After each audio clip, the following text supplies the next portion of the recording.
The city air was thick with the exhaust of buses and the hurried sounds of evening traffic as Robert walked out of the old concert hall. The music, a string quartet playing pieces Sarah had loved, still vibrated in his bones, a sweet, sad echo. 15 years. 15 years since he'd lost her. The sharp edge of grief had softened into a constant, dull ache, a missing piece in the puzzle of his life. He navigated the stream of people spilling onto the sidewalk, his eyes scanning faces, a habit he hadn't broken. Looking for her, even though he knew she wasn't there. Lost in the crowd, a flash of movement caught his eye. A young woman, perhaps in her early 20s, her hair tied back loosely, hurried past him, apologizing softly as she bumped his arm. It wasn't her face that stopped him, but something around her neck, a simple silver locket hanging from a delicate chain. His breath hitched. He knew that locket, knew it intimately. He'd designed it himself, simple and elegant, for Sarah, for their engagement, choosing it over a ring because Sarah wasn't a ring kind of woman.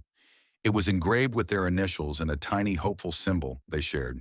He'd given it to her the night he asked her to marry him, on a quiet beach under a sky full of stars. She'd worn it every day. He stared after the young woman as she melted into the throng, a figure swallowed by the city. How could she have that locket? It was unique. He'd seen it on Sarah the morning of the accident. Afterwards, the police had returned her belongings, but the locket hadn't been among them. He'd searched, heartbroken, assuming it was lost at the scene, or perhaps misplaced in the chaos. To see it now, years later, on a stranger, a knot of confusion and something akin to pain tightened in his chest. Who was she? Where had she gotten it? The questions buzzed in his mind, disturbing the quiet order he'd built around his grief. He tried to follow her, pushing through the crowd, but she was gone, vanished like a ghost. The sight of that locket haunted Robert in the days that followed. It was like a stone dropped into the still waters of his morning, sending ripples of unanswered questions across the surface. He remembered Sarah, her bright laugh, her unwavering kindness. They had planned a future together, a small house with a rambling garden, maybe 2 children, definitely a dog. Simple dreams, but precious ones. He was a quiet man, a history teacher, finding solace in the stories of the past. But Sarah was his vibrant present, his hopeful future. Then the accident, a sudden, brutal twist of fate on a rainy evening. Sarah was gone, and she wasn't alone. She was in a car with Michael. Michael had been Sarah's close friend since childhood, a kind, steady presence in her life long before Robert came along. They dated briefly years ago, a teenage romance that had blossomed into an enduring friendship. Robert had never felt threatened by Michael. Their friendship seemed genuine, comfortable. But after Sarah and Michael both died in that crash, a dark seed of doubt had taken root in Robert's grieving heart. Why were they together that night? Where were they going? The questions had no easy answers, and in the raw, messy aftermath of loss, fueled by his own pain and the cruel randomness of it all, a quiet, shameful suspicion had taken hold. He hadn't spoken it aloud, not to anyone, but the thought had festered, a bitter layer added to his sorrow. The lost locket became intertwined with that unanswered question, another piece of the puzzle missing, feeding the unspoken doubts that had tormented him for years. He found himself returning to the area around the concert hall, walking the streets, scanning faces, hoping to catch another glimpse of the young woman. It felt obsessive, almost morbid, but he couldn't shake the feeling that she held a key to understanding something about Sarah's final hours, about that night that had shattered his world. Days turned into a week, then 2. He saw dozens of faces, but not the one he was looking for. The city, usually a comforting backdrop to his quiet life, felt indifferent, holding its secrets close. Then one crisp autumn afternoon, as he was walking near the Old Town Library, he saw her. She was sitting on a bench outside, reading, bathed in a slant of golden afternoon light. The locket gleamed softly at her throat. His heart leaped, a jolt of adrenaline mixed with apprehension. This time he wouldn't lose her. He approached slowly, hesitant, acutely aware of how strange he must seem. He was a middle-aged man staring intently at a young woman's necklace. He didn't want to scare her, didn't want to repeat the imagined confrontation he'd played out in his head. He stopped a few feet away. "Excuse me," he said, his voice a little shaky. I I couldn't help but notice your locket." The young woman looked up, startled. Her eyes were a warm hazel, kind and curious. She put a finger to the locket, a faint frown creasing her brow. "Oh? Is something wrong?" "No, nothing's wrong," Robert hastened to say, trying to sound calm. "It's just it's a very particular locket. I I made one just like it many years ago for someone very important to me. I thought it was lost." He took a deep breath. "It belonged to Sarah. Sarah Miller." Recognition flickered in the young woman's eyes. "Sarah Miller?" she repeated softly, her voice gentle. "Yes, this locket did belong to Sarah. My brother, he had it." "Your brother?" Robert felt a fresh wave of confusion. "You knew Sarah?" "Yes," she said. "Sarah was a dear friend of my brother and of my family. My name is Emily, Emily Carter. My brother was Michael." Michael. The name, after years of being associated only with pain and unanswered questions, sounded strange spoken by this kind-faced young woman. Robert felt a dizzying sense of stepping back in time, into the heart of the mystery that had tormented him.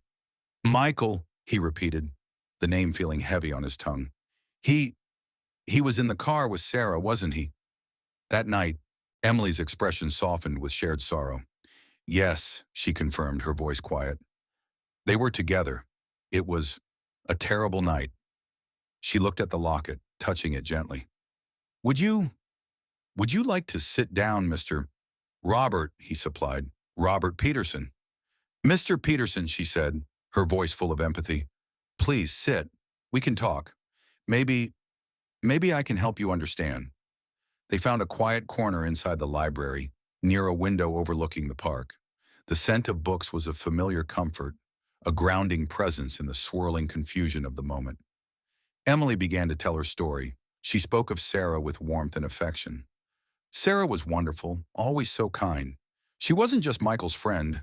She was like a big sister to me." Emily was a teenager, maybe 17 or 18, when the accident happened. She remembered that evening vividly, a memory seared into her mind. "It was a rainy evening," Emily began, her gaze distant as she recalled the past. "There was a bad storm that afternoon, unexpected. Our old house, there was a problem with the wiring. A small fire started in the kitchen. It was terrifying. My mother panicked. My younger sister, Chloe, she was only 5, she got really scared. We were outside in the rain, huddled together, waiting for the firefighters." She paused, taking a shaky breath. "Michael called Sarah. Sarah was working late that day, but she always said she'd be there for Michael, for our family if we ever needed anything, no matter what. She dropped everything. She came straight over, in the pouring rain." Robert listened, mesmerized, the familiar narrative of the accident beginning to twist into something he'd never imagined. "Sarah was amazing," Emily continued, a spark of admiration in her eyes. "She was so calm. She helped get Chloe settled, wrapping her in a blanket from her car. She stayed with us until the fire was out and the firefighters said it was safe. My mother was shaken, but okay. My sister Chloe, she was still crying, scared to go back inside. Michael needed to take Chloe to the hospital," Emily explained, her voice growing softer, sadder, "just to make sure she was all right, check her for smoke inhalation. Sarah said she'd go with them. My mother didn't want Michael driving alone in that weather, with Chloe upset. Sarah she just offered, said she'd keep Chloe calm."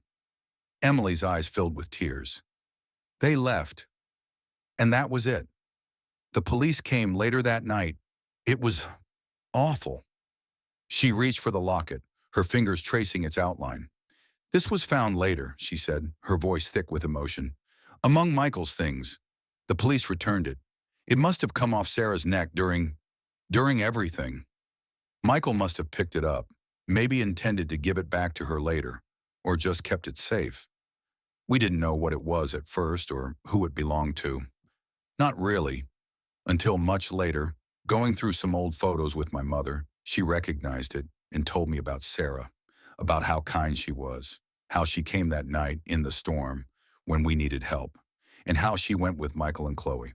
Emily looked directly at Robert, her hazel eyes full of understanding. I started wearing it a few years ago, as a reminder of Michael, of course, but also of Sarah, of her kindness. She didn't have to come that night. She didn't have to go with them, but she did, because that's who she was. The pieces clicked into place in Robert's mind, forming a picture so different, so heartbreakingly beautiful, from the one he had carried for 15 years. Sarah wasn't sneaking off with her ex. She wasn't betraying him.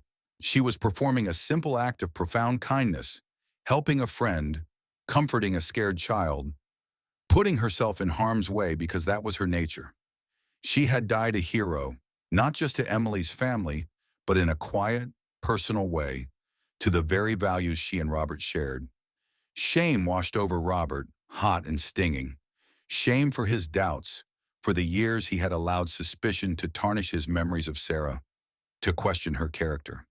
He had been so consumed by his own grief, by the unfairness of her loss, that he had twisted the circumstances into a narrative that hurt her memory.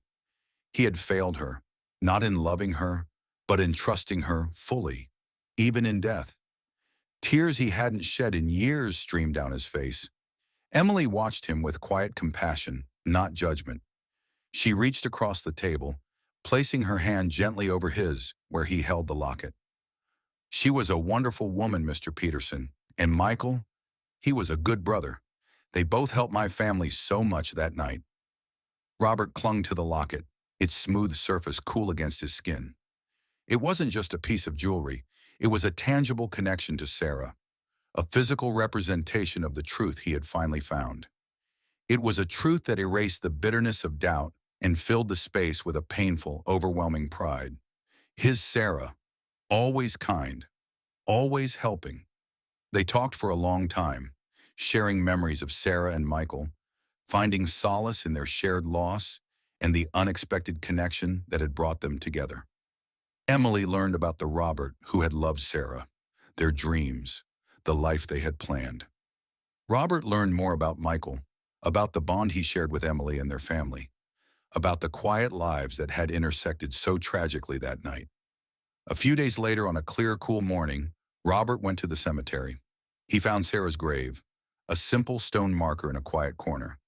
He hadn't visited often in recent years. The weight of his unspoken doubts had made it too painful, but today felt different. He knelt before the stone, the locket in his hand. "Oh, Sarah," he whispered, his voice thick with emotion. "I'm so sorry, so terribly sorry. I doubted you. I let my own pain, my own foolishness, think you were doing something you weren't."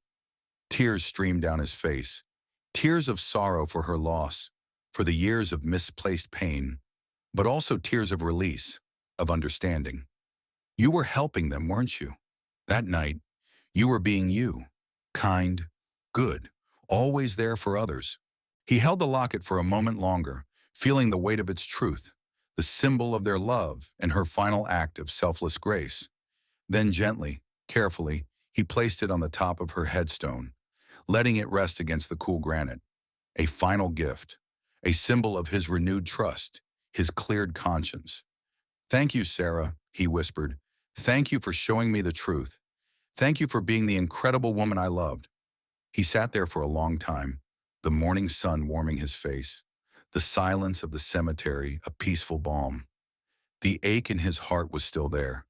The space where Sarah should be would never truly close, but the bitter layer of doubt and suspicion was gone, lifted, replaced by a deep, quiet sense of peace, a profound pride in the woman Sarah was, and a renewed appreciation for the enduring power of simple kindness, which even years later had found its way back to him, bringing not just an answer, but a form of healing he hadn't known he needed. He left the cemetery feeling lighter, carrying not a burden of doubt, but the clear, bright memory of Sarah, the kindest soul he had ever known, her love and her legacy finally, beautifully understood.